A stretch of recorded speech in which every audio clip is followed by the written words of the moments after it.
Yeah, thank you very much. It's the first time for me to speak here at the Hydrogen Forum in Berlin. And at the beginning, I was a little bit nervous because this title gave me the impression that my role would be to be the bad guy here today.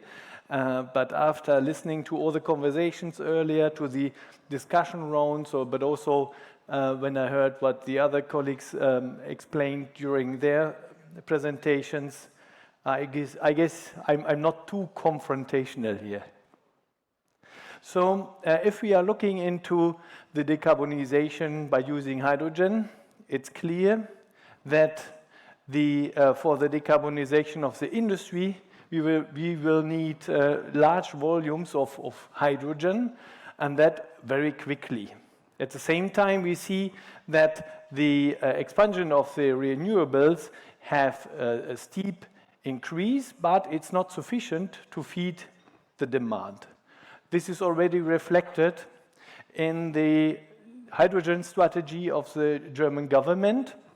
You see here on the right-hand side, this is a domestic hydrogen production as it is expected in this strategy. And we see a significant increase of domestic production from 2030 to 2045 by nearly 90 terawatt hours. So from this level of around 30 to a little bit more than 100 terawatt hours, which is really significant. But at the same time, we see on the left-hand side the demand, the hydrogen demand for the German industry. And that means that we have in 2030 to 2040 an even steeper increase, which results into a supply-demand gap. While we have here around about 90 terawatt hours in 2030, this will increase dramatically to around about 300 terawatt hours. This is what is expected by the German government. So that is the reason why we need technology open thinking to fill this gap. And we see with natural gas, we have a tool at hand which would allow us to provide plannable hydrogen capacities, plannable supply of hydrogen in combination with CCS, carbon capture and storage. This hydrogen from natural gas would become climate friendly and stays affordable, which is also a very important point, which we heard several times today. In order to give you an impression where this affordable becomes interesting, I just took a picture from a study that was made for the Austrian government. And it reflects the cost, the full value chain cost for imports from different countries by different means of transportation to get an understanding about what magnitude we are talking about when we are talking about import of green hydrogen. And as you can see here, the lowest prices are there where we have pipeline-bound imports to Austria in this case, which is quite comparable to southern German or eastern German import scenarios. Yeah, in this case, it's independent if the pipelines are coming from Spain or from Tunisia. It's more or less in the same ballpark, around 3 to 5 euros per kilogram, which is also in the ballpark for blue hydrogen, for instance.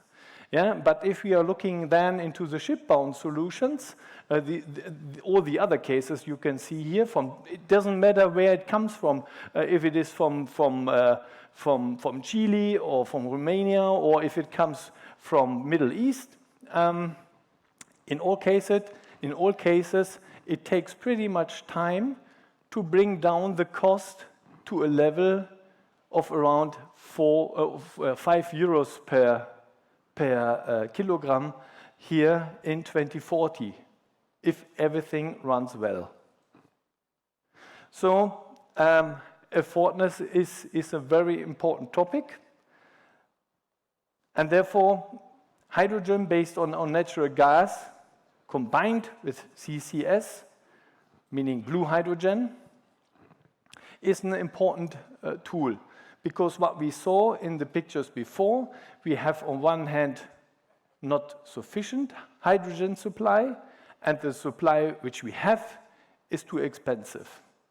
So blue hydrogen can be a tool, can be a solution to fill this gap. It's not about shifting, pushing something out of the market. Here it's all about filling huge gaps.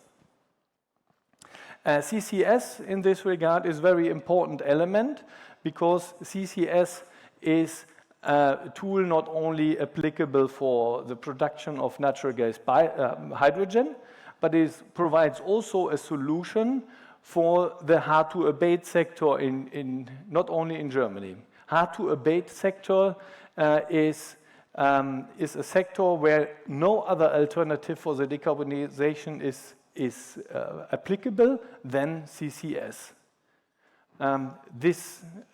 Therefore, we are implementing 2 projects within Wintershall-Dea, 2 projects in Wilhelmshaven. They are called Connect Now and Blue HyNow. Blue HyNow is a blue hydrogen project here in the southern part of the harbor, together with our partner Nordwest Ölleitung. This is a tank farm which has very good conditions for the evacuation of the produced hydrogen.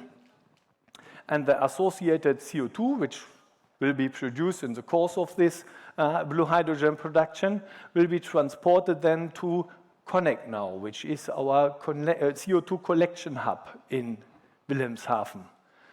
There we are developing together with our partner Hess Wilhelmshaven Tank Terminal on the existing site, on an existing tank farm, a CO2 collection hub, which is not only designed for the CO2 coming from Blue HyNow, but also taking huge amounts of CO2 from industry emissions somewhere in Germany.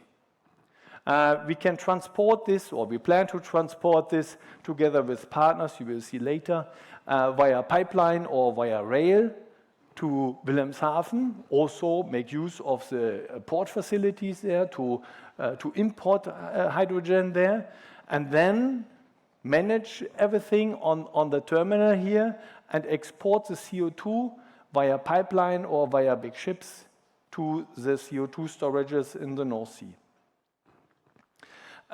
These projects are part of our PCI application, which we have submitted together with our partner Equinor and Fluxys to implement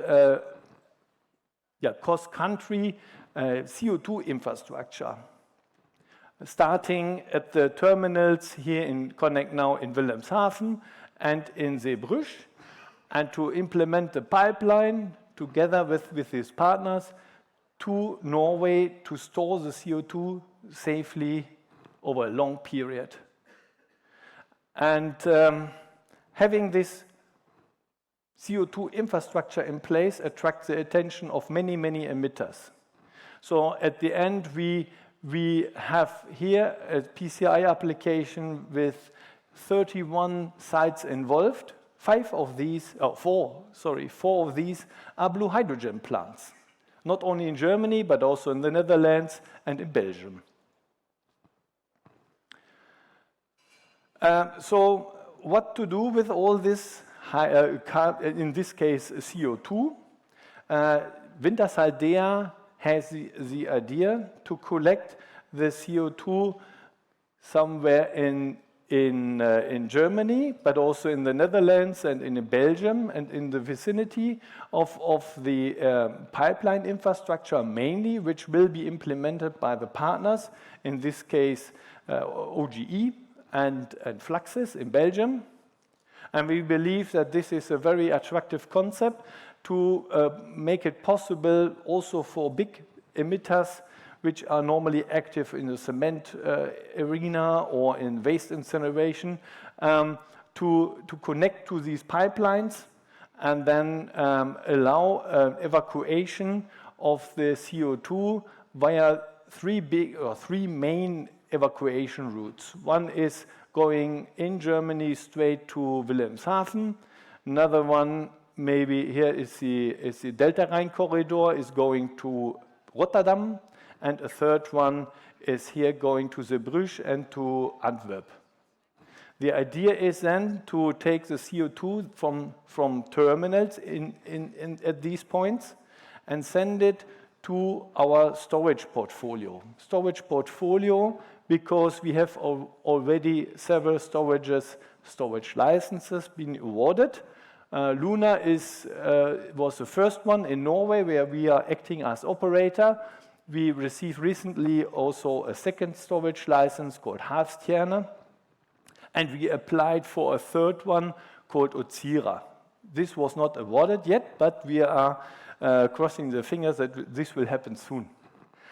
In Denmark, we are partner in our flagship project Greensand, where we have seen the first CO2 injection earlier this year. Beside that, we have also in the Netherlands depleted gas fields where we believe we can convert these depleted fields to CO2 storages soon. The main projects there are Q1B and P6, which will be connected to the Aramis pipeline and therefore accessible for volumes that are in the area of Rotterdam. So again, we have in this case, we rely on partnerships. We cannot do that all by ourselves, definitely not. These are huge value chains. These are huge investments. And along the full value chains, we need these partners.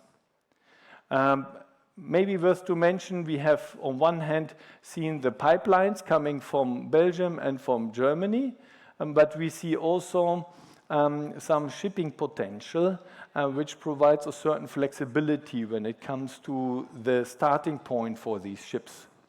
And so we believe that we have a good portfolio and of projects, of capable projects that will allow not only CO2 storage for industrial partners in the hard-to-abate sector or for negative emissions, but also provides a ground for the production of blue hydrogen, which then could supply industry for as a kind of pre-combustion decarbonization measure.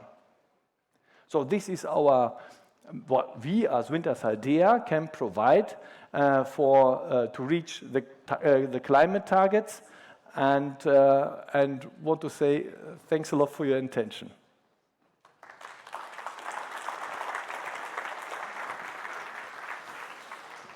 Yes, thank you, Andreas. We have time for one or two questions, maybe. We can see them here as well, and I would just maybe ask a question that's not on the list here.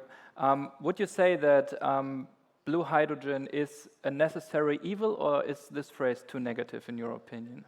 It's not what is evil on blue hydrogen. I mean, this is all about meeting climate targets to reduce the emissions of CO2 and the amount of emissions, and this is a capable tool, a very powerful tool.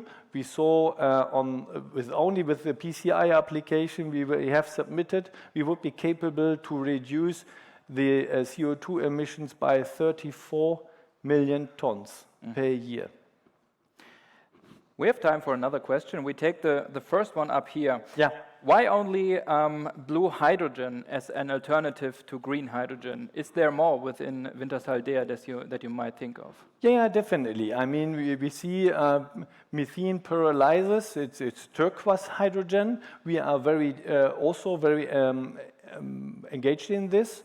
This is a technology where you have also natural gas-based hydrogen, but you split it then into solid carbon and into hydrogen. The advantage is that no CO2 is involved, and solid carbon is easier to handle.